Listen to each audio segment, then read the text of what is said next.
talk a little bit about sort of making the case for content. Sometimes we find ourselves in a position of having to advocate for approaching social media a certain way, or approaching news a certain way, or doing content a certain way on the website. And sometimes roadblocks come up to achieving those goals, or communicating them to higher ups. So I'm wondering, just in your experience, or just generally speaking, what are those roadblocks that you face, and how can we overcome them?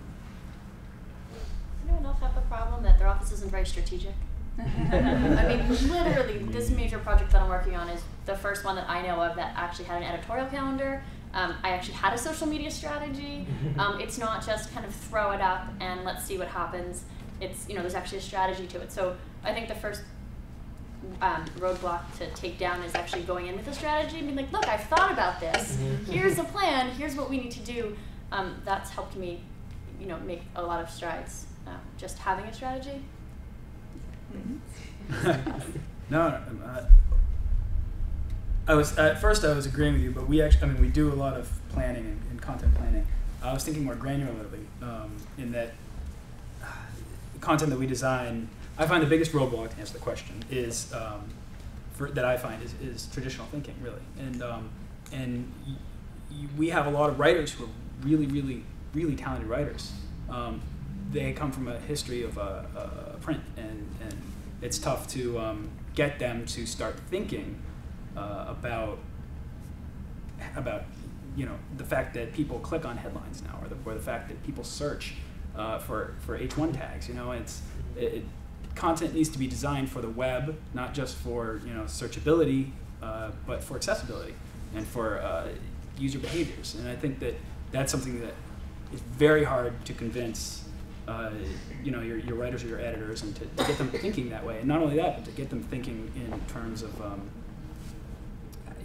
what angle should I write the story from, when they know, they have a particular way of writing, and they have angles that those are their powerhouse angles. So it's very tough to get your content producers to produce for the web when they're not necessarily used to it. And it's a very new thing. It's not everybody is as digitally minded, I think. Just to clarify, when I said that we're not strategic, I meant my alumni office not. Our advancement communications team is strategic. Georgy's office, webcom, is strategic. But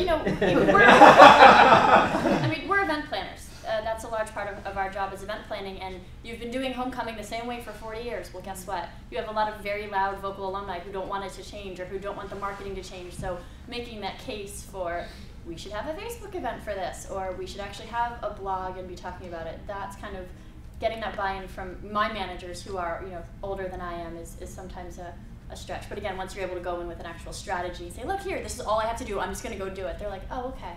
It's not more work for me. Okay, go do it. That's worked. How do you, okay, so you got writers with that impairment, shall we say. As a former print journalist, I don't like that. We had a joke about that earlier. Anyway, yes. Well, whatever you want to call it. Anyways, so how do you work with them? Is there a way to re-educate, or maybe a softer term than re-educate? It depends on help them adjust. The ways I've worked with the editors in terms of designing content that plays well on the web is by setting an expectation up front, or effectively just setting a goal up front, saying, can we, I'm lucky to work kind of in an experimental environment. We do a lot of that. It's so, our writers and editors are willing to take chances, which is encouraging.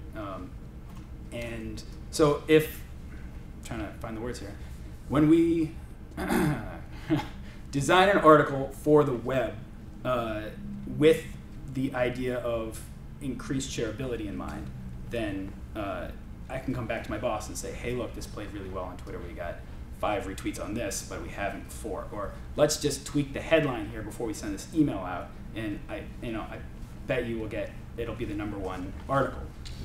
If you can just play towards reader habits and set an expectation up front, and then base your metric on that performance, then. Okay, so your solution, that solution anyway, really speaks to if I write it a certain way, it will get read, it will get shared, it will have a wider audience.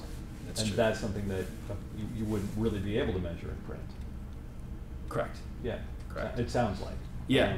I mean, we've talked a lot about should we have different headlines for the web than we do in print? Should we have shorter form feature articles on the web than we do in print? Should we take a print issue, like a print feature, and get rid of all the text and just do a video feature for the web? And it's totally wide open. There's no right answer. And sometimes we're lucky enough to be able to experiment, and sometimes it's the story matters so much to the brand or to the university that we have to stick to a kind of a rigid guideline. It just depends on the content. Just a roadblock, just a concrete example that stuck in my head from last year was redesigning our view book, which goes out to all of our prospective students that are sophomores, juniors in high school. When they were writing that, they didn't write it immediately with the web in mind, where they were thinking this is a print piece and the web can support this print piece. The way the web would support this print piece was that we would not tell them everything on the print publication and just put a link to where they could find more information from that. The problem was for me is that I'm not seeing what they're writing, so I don't know if the web does actually support something that they're putting out in paper. I think what they're writing is great stuff, but I think the first meeting at the roadblock that tends to happen is that a lot of people think, even just talking to other offices, creative services is on one side and web services is on the other side. And what happens is sometimes creative services writers are just writing for print and they're not writing for web, or vice versa, where you have a person that's writing for the web. Why doesn't that belong in the newest print piece? So I think that's a roadblock that we hit, where I have to kind of force my way into that meeting and say, even just, they're leading students to certain sections of the website. I do some analytics in the background and I find what our site visitors are doing, and I also do a lot of work with our data manager to look at how we're getting inquiries into our system with the new recruits. And I can easily go back and tell them, do you realize 70% of our web inquiries are getting these pieces, so why are you sending someone a piece that leads them back to the same source where they said, I want to get more information? It's that kind of the loop that you have to think about when you're looking at content, is did this person already get this piece of content, or are they being told one piece of content being led to another source that's a completely different thing that we're just reading on a print piece? I think that right there is, at least in my experience, that's a really valuable reason to have a content strategist, just so that they can play that role on staff, because I sat down and trained all of our writers on social media and created accounts for them, branded them, set them all up, got them going at least, until it kind of was very apparent to me that there's really a cultural divide here between kind of those that are digitally inclined and those that just aren't, and they're not going to get the value out of it. And some people are going to get it, some people aren't, and I think you really need a content strategist that can play the role so that your writers don't have to worry about, geez, am I using Twitter correctly? Am I writing correctly? Well, you can have somebody that actually knows. And curate that. How many colleges actually have a content strategist on staff, though? I've never worked at one that does. I don't know. Yeah, I know we have a web content manager, but I know that she has regular meetings with creative services, but I doubt that she has any input into what they're writing in the pieces. And I know that what goes out to alums is their own writer, what goes out on the website is the web writer, what goes out on admission is 3 or 4 writers that we have, so it's very segmented, I think, at this point. It seems like it's still very much a consultant role, too. I know I've worked with a lot of organizations that bring it in as an external resource because they have writers, they have web managers, they have social media folks on staff, they have marketing people on staff, but they don't have that one warm body that has the title of content strategist yet. And I think so many organizations, at least in higher ed, are still sort of, the marketing departments are still sort of the writers and the editors and then the web team, and there isn't a whole lot of cross-pollination yet, at least in my experience, but the U sounds like a fabulous place to work. But I kind of want to throw this out. I don't know how many people work in higher ed here, just the panelists too, but I always find that in order to create a position at a college or have them do something, actively at the college, they need to fit within a certain silo. And the problem is content doesn't fit within one of the marketing silos or the admission silo or alums, where I feel like the reason why a lot of higher ed institutions don't have a role like that is because where would they work? You know, yeah, they might work in marketing, but then they're going to start writing pieces that are news pieces. You know, they're not dealing with admission at all. They're not dealing with alums. Where I think that's the question right now: is where the heck would they work every day? Right. Is it QA? Is it what is it? Right. That's it. Just to sort of chime in, I work at Simmons and I'm a web editor, social media manager. So, and the title has changed a few times over the last 2 years. I've been doing it for about 3 years there, and I'm in this position where I do kind of think about content strategy. And it's kind of where do you sit? I used to sit in PR, and then they moved me over to the web team, and the web team is now the online communications team, being more flat and less siloed. So, you know, we are all content producers, even if whether or not you work in PR or advancement or, you know, internal communications, we're all producing content, and it's just bringing that team of people together and kind of focusing it on that way and saying, okay, what's your strategy with all the content that we do? So it's a learning process, and I think, you know, a lot of colleges are just getting to that point where content is being taken seriously for the web. And before, when I first got there, I mean, our web was our view, the content on the web was the content in our view book, verbatim, and now it's kind of like we made it more interactive, and we're moving in that direction. So. I work in the private sector for a small company, and we have the same problem. You know, like we're going through the whole like website rebuilding because it's like, oh, this actually is something that we need to do, and we can't just put like a marketing blurb up there. Like the way people are interacting with it is very different, and like what they're expecting from it is very different. But still, like, who's in charge? God only knows. Because that's the funny thing is like the content eventually. I did a couple of presentations recently on customer service. And I know specific offices in here, if you work in marketing, you know you're ultimately leading to questions coming in somewhere. So I think a content person also has to think about where this is being shared and how the responses are coming back in.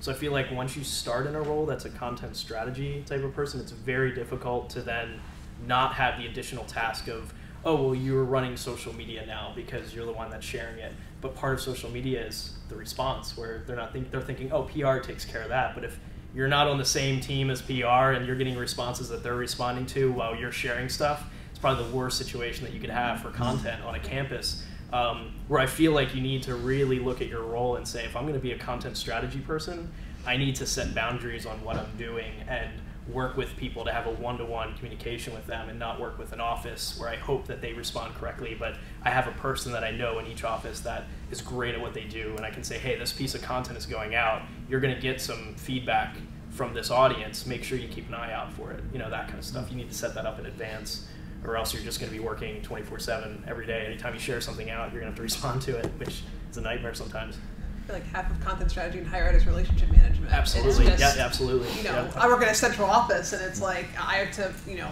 have a relationship with admissions, have a relationship with alumni, have a relationship with the schools, and it's like where I'm an octopus and I'm out of tentacles. You know, it's a huge challenge. And then you get called into weekly meetings for every office across campus, and all you're doing is bouncing around. But I think it's it's an easy thing to set up if you set that expectation in advance and say, look, this is what I do, this is the scope of what I do, and I can really help you with this area because there's a lack of that resources. But you know, each office has to have the ownership of that customer relationship too, because they know it the best. Right, and the big challenge is it's not just ownership that's the problem, but also empowerment. They're being empowered to make decisions. It's not enough to just assign someone the role of content strategy that doesn't have any influence to actually enforce those guidelines, right? Right. So it's a huge challenge. And I don't know, actually, maybe any example of a content strategist, you know, defined role in higher ed, but that is the responsibilities are owned in higher ed by people. The big challenge is, are they empowered to actually, you know, make that work? And I think that's more of the larger issue.